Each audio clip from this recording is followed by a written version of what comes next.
Mata kuliah tindak pidana korupsi. Topik ke-16 dari 75 topik. Sistem pemidanaan dalam Undang-Undang Pemberantasan Tipikor.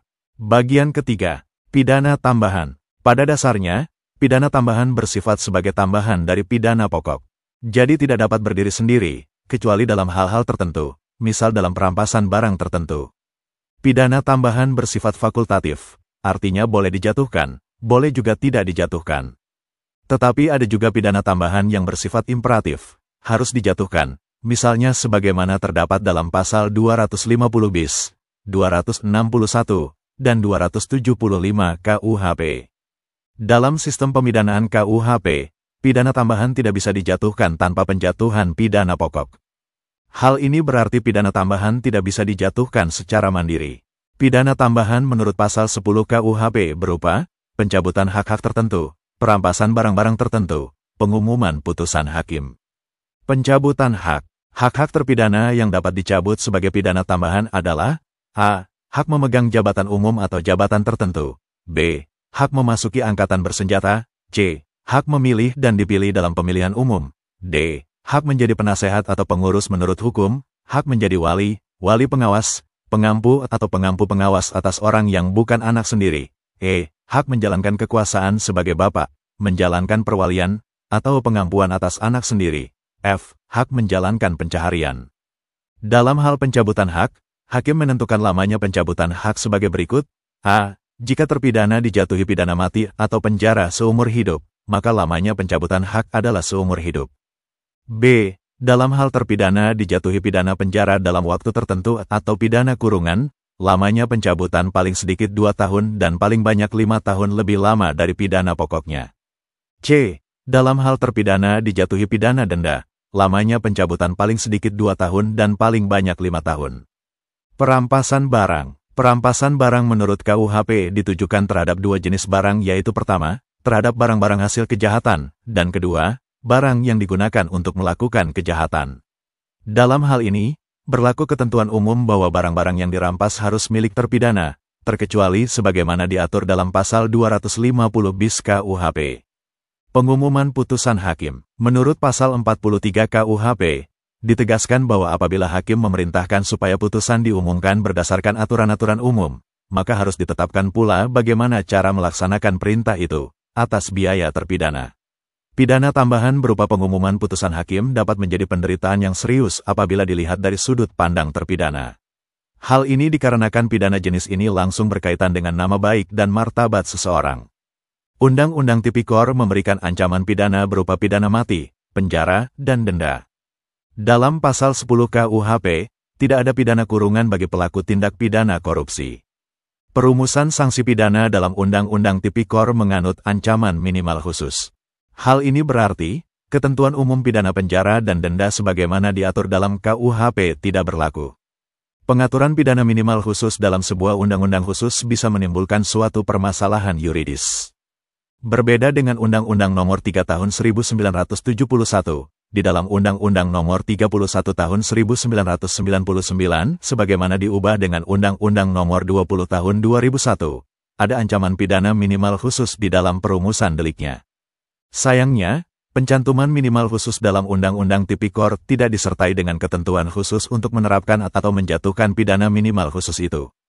Pencantuman pidana minimal khusus dalam perumusan delik merupakan suatu penyimpangan dari sistem pemidanaan induk dalam KUHP.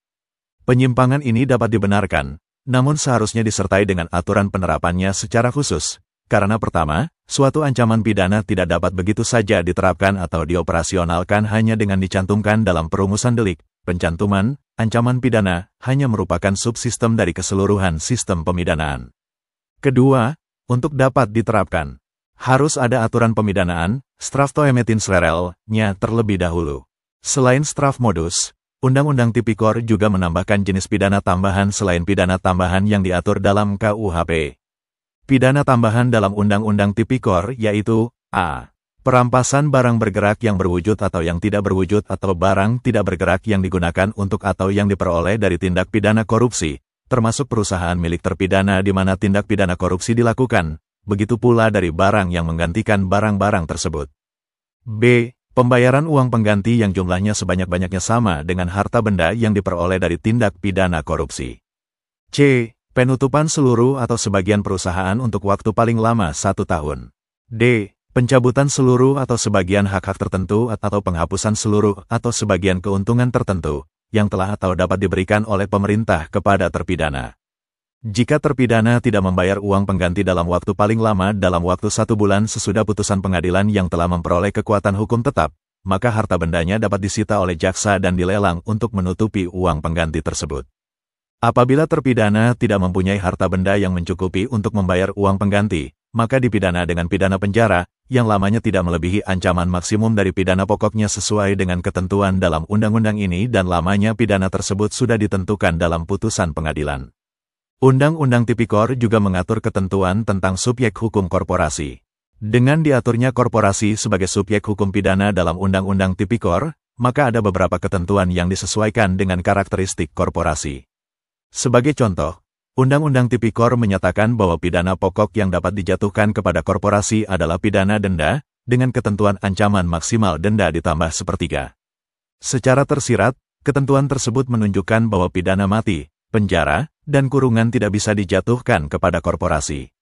Sayangnya, Undang-Undang Tipikor tidak mengatur ketentuan lanjutan tentang straf modus pidana denda bagi korporasi. Hal ini berbeda dengan Undang-Undang Nomor 8 Tahun 2010 tentang pencegahan dan pemberantasan tindak pidana pencucian uang. Pasal 9 Undang-Undang Nomor 8 Tahun 2010 menyatakan dalam hal korporasi tidak mampu membayar pidana denda tersebut diganti dengan perampasan harta kekayaan milik korporasi atau personil pengendali korporasi yang nilainya sama dengan putusan pidana denda yang dijatuhkan. Apabila penjualan harta kekayaan yang dirampas tidak mencukupi, pidana kurungan pengganti denda dijatuhkan terhadap personil pengendali korporasi dengan memperhitungkan denda yang telah dibayar. Dengan adanya ketentuan tersebut, maka dalam hal tindak pidana pencucian uang di mana korporasi menjadi pelakunya, apabila korporasi tidak mampu membayar denda, maka akan dilakukan perampasan aset. Ketentuan ini tidak dimiliki oleh Undang-Undang Tipikor. Selain itu, patut disayangkan, Undang-Undang Tipikor tidak mengatur tentang jenis pidana tambahan bagi korporasi. Hal ini patut diperhatikan, mengingat korporasi sebagai badan hukum memiliki karakteristik yang fiktif, sehingga sanksi pidananya harus disesuaikan dengan karakteristik korporasi. Sebagai perbandingan, Undang-Undang Nomor 8 Tahun 2010 tentang pencegahan dan pemberantasan tindak pidana pencucian uang menentukan secara khusus pidana tambahan bagi korporasi, yaitu A. Pengumuman putusan hakim, B. Pembekuan sebagian atau seluruh kegiatan usaha korporasi, C. Pencabutan izin usaha, D.